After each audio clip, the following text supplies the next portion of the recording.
চলতি English premier লিগে crystal প্যালেসের বিপক্ষে প্রথম দেখায় ইতিহাদে এগিয়ে গিয়েও ড্র করে পয়েন্ট ভাগাভাগি করে মাঠ ছাড়তে হয়েছিল ম্যানচেস্টার সিটিকে। তবে এবার আর সেই ভুল করেনি সিটিজেনরা।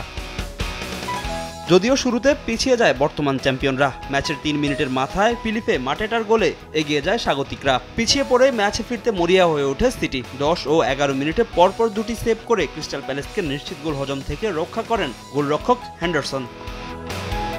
13 মিনিটে দুর্দান্ত এক গোল করে সিটিকে সমতায় ফেরান এক ম্যাচ পর দলে ফেরা কেভিন ডি ব্রুইনা।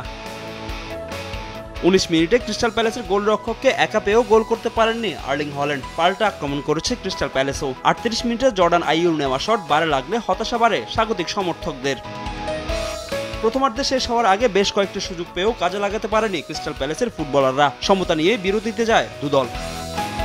দ্বিতীয়ার্ধের শুরুতেই নিজেদের চেনা রূপে ফিরে ম্যানচেস্টার ইউনাইটেড। 47 মিনিটে রিকো লুইজের গোলে প্রথমবারের মতো ম্যাচে লিডে যায় পেপ গার্দিওলার শিষ্যরা।